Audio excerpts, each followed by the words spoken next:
Hello everyone, very good morning to all of you. आप सभी का एग्ज़ाम हंट में एक बार फिर से बहुत बहुत स्वागत है। तो फ्रेंड्स, कैसे हैं आप सभी और कैसे चल रही है आप सभी की पढ़ाई। और चलिए, आज भी हम जुड़े हैं नए नए प्रश्नों के साथ। तो आज की सीरीज़ को हम स्टार्ट करते हैं। इससे पहले हम पिछले क्लास के वीडियो में जो प्रश्न था उसे डिस्कस कर लेते हैं। तो पिछले क्लास के प्रश्न का था, जिसका आंसर आप सभी को कमेंट बॉक्स में करना था। वो प्रश्न था कि पद्म पुरस्कार से सम्मानित भारतीय इस्लामिक विद्वान मौलाना वहीदुद्दीन का निधन कब हुआ था।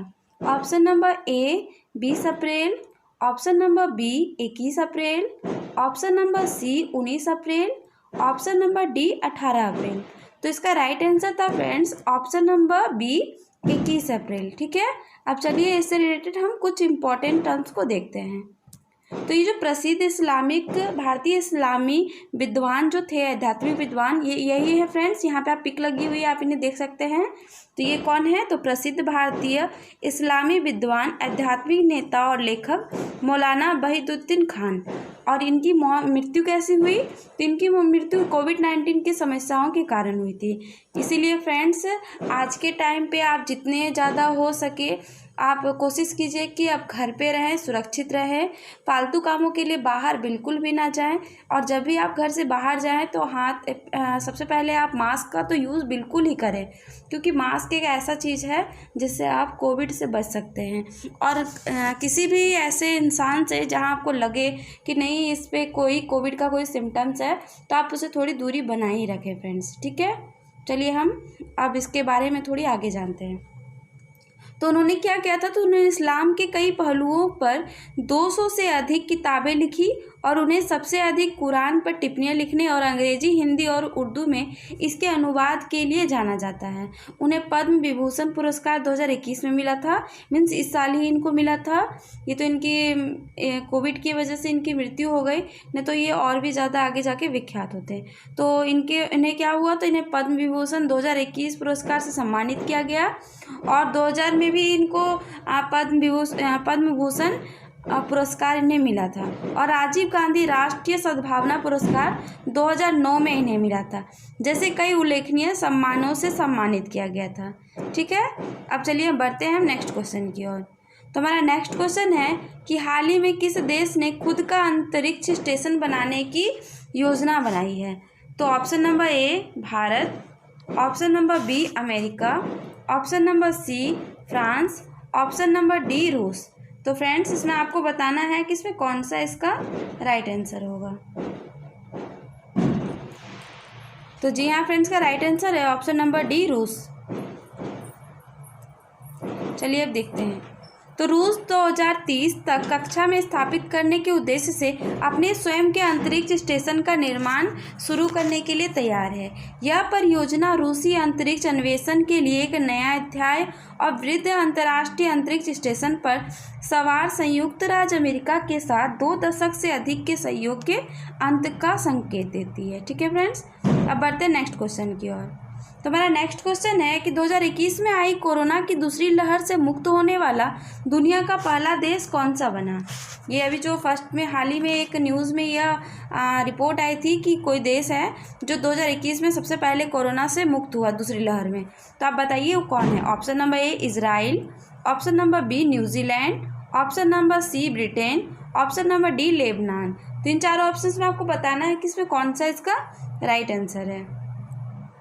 तो जी हाँ फ्रेंड्स, का राइट आंसर है ऑप्शन नंबर ए इजराइल। अब चलिए इसके बारे में थोड़ी जानकारी लेते हैं। तो इजराइल पहला ऐसा देश बन गया जिसने खुद को कोरोना मुक्त घोषित कर दिया। और इजराइल ने अपने सामूहिक टीकाकरण अभियान के बाद कोरोना वायरस के प्रतिबंध में भी किए। और स्वास्थ्य मंत्रालय के अनुसार पिछले साल महामारी की शुरुआत के बाद से इजराइल में कोरोना वायरस के 8,36,000 मामले सामने आए थे। ठीक है, अब बढ़ते हैं नेक्स्ट क्वेश्चन की ओर। तो हमारा नेक्स्ट क्वेश्चन है कि किस देश की स्पेस एजेंसी के इंजेनिटी मार्स हेलीकॉप्टर ने मंगल ग्रह पर अपनी पहली उड़ान भरकर इतिहास रच दिया। ऑप्शन नंबर ए रूस, ऑप्शन नंबर बी चीन, option number C America, option number D Bharat. तो इसमें से आपको बताना है फ्रेंड्स में कौन सा इसका राइट आंसर होगा। तो जी हाँ फ्रेंड्स, का राइट आंसर है ऑप्शन नंबर सी, अमेरिका। ठीक है, अब चलिए इसके बारे में पढ़ते हैं। तो इंजेनिटी मंगल ग्रह पर उड़ान भरने वाला पहला हेलीकॉप्टर है। इसे नासा के परसिवरेंस रोवर द्वारा ले जाया गया, जिसे जुलाई 2020 में लॉन्च किया गया था, और इंजेन्यूटी काउंटर रोटेटिंग ब्लेड का उपयोग करके उड़ने में सक्षम है, जो लगभग 2400 RPM यानी रोटेशन प्रति मिनट का गति से स्पिन करता है। नासा के इंजेन्यूटी मार्क्स हेलीकॉप्टर ने मंगल ग्रह पर अपनी पहली उड़ान भरकर इतिहास रच दिया। अब चलिए इंजेन्यूटी के बारे में थोड़ी हम जानकारी लेते हैं हेलीकॉप्टर के बारे में। तो इंजेन्यूटी दूसरे ग्रह में संचालित उड़ान का एक प्रौद्योगिकी प्रदर्शन है। नासा इंजेन्यूटी हेलीकॉप्टर की मदद से परीक्षण उड़ानों का प्रदर्शन करेगा। और क्या है, तो इस हेलीकॉप्टर की मुख्य चुनौती यह है कि इसे 130 डिग्री फ़ारेनहाइट के कम तापमान में जीवित रहना होगा, और इस तरह की कम तापमान इस क्राफ्ट पर बैटरियों को फ्रीज और क्रिक कर सकते हैं। इस हेलीकॉप्टर का वजन कितना है, तो 8 किलोग्राम है, और इसमें सौर ऊर्जा संचालित हेलीकॉप्टर है। हेलीकॉप्टर की पूर्ण गति कितनी है, तो 2400 RPM है, और मार्च 2020 मिशन के इस भाग के रूप में पेरेसेवरांस रोवर द्वारा इंजेन्यूटी हेलीकॉप्टर को मंगल ग्रह की सतह पर रखा गया था। ठीक है, तो चलिए फ्रेंड्स, अब हम बढ़ते हैं नेक्स्ट क्वेश्चन की ओर। तो हमारा नेक्स्ट क्वेश्चन है कि निम्नलिखित में से कौन विश्व शहरों के सांस्कृतिक फोरम 2021 में भारत का प्रतिनिधित्व करेगा। Option number A, Bhupesh Baghel.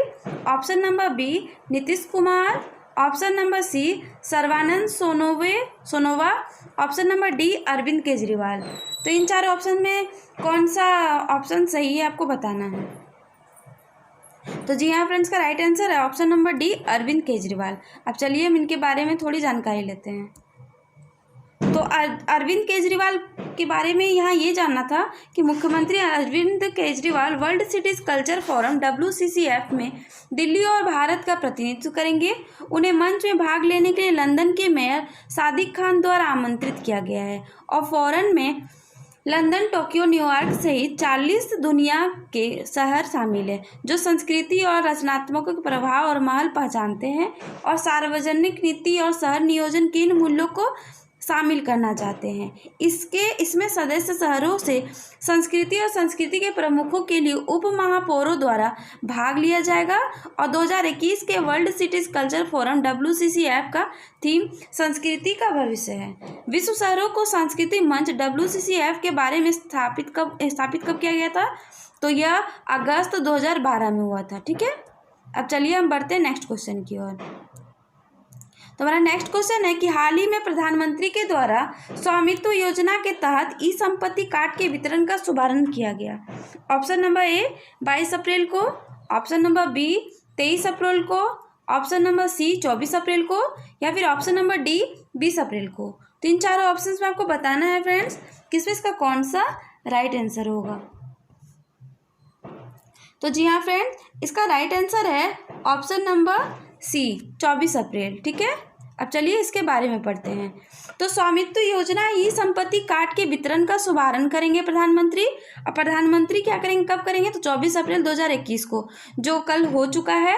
और इसी दिन क्या किया गया, तो स्वामित्व योजना के तहत ई संपत्ति कार्ड के वितरण का शुभारंभ किया गया, और एक आभासी आयोजन में 4 लाख से अधिक संपत्ति मालिकों को उनके ई संपत्ति कार्ड दिए जाएंगे। और स्वामित्व ग्रामीण क्षेत्रों में बेहतर प्रौद्योगिकी के साथ साथ गाँवों और मानचित्रण का सर्वेक्षण है। और योजना के तहत 24 अप्रैल 2020 को प्रधानमंत्री मोदी द्वारा एक सामाजिक आर्थिक रूप से सशक्त और आत्मनिर्भर ग्रामीण भारत को बढ़ावा देने के लिए शुरू किया जाएगा। तो चलिए फ्रेंड्स, आज की सीरीज में इतने ही प्रश्न थे। ये कुछ टॉप 5 प्रश्न थे जो आपके लिए बहुत ही ज़्यादा इम्पोर्टेंट थे। अब हम आज के प्रश्न को देखते हैं। तो आज का प्रश्न है आपके लिए कि विश्व पशु चिकित्सा दिवस कब मनाया जाता है। ऑप्शन नंबर ए, 22 अप्रैल। ऑप्शन नंबर बी, 23 अप्रैल। ऑप्शन नंबर सी, 24 अप्रैल। ऑप्शन नंबर डी, 20 अप्रैल। 3 चारों ऑप्शंस में आपको बताना है कि इसमें कौन सा इसका राइट आंसर है। और इस प्रश्न का उत्तर आपको कहाँ देना है फ्रेंड्स, तो कमेंट बॉक्स में कमेंट करके देना है। तो फ्रेंड्स आपको आज की सीरीज़ कैसी लगी? अगर आपको आज की सीरीज़ अच्छी लगी तो हमारे वीडियो को लाइक करें, चैनल को सब्सक्राइब करें, बेल आइकन को प्रेस करें। इससे आपको आगे आने वाली हर वीडियो की नोटिफिकेशन टाइम पर मिल जाएगी। और अगर आपने अभी तक हमारे सोशल मीडिया हैंडल से नहीं जुड़ा है तो आप हमारे टेलीग्राम, फेसबुक और इंस्टाग्राम पेज से जुड़ सकते हैं। यहाँ से जुड़ने के लिए आपको लिंक डिस्क्रिप्शन बॉक्स में प्रोवाइड करा दी गई है, जिससे आप डायरेक्ट इन चैनलों से जुड़ सकते हैं। यहाँ आपको क्लास की PDF और कुछ इंपॉर्टेंट ट्रिक्स टाइप की वीडियो जो बहुत ज़्यादा इंपॉर्टेंट होते हैं और आपको नोट्स वगैरह यहाँ प्रोवाइड करा दिए जाएंगे। तो चलिए फ्रेंड्स, आपका हमारे साथ जुड़े रहने के लिए बहुत बहुत धन्यवाद।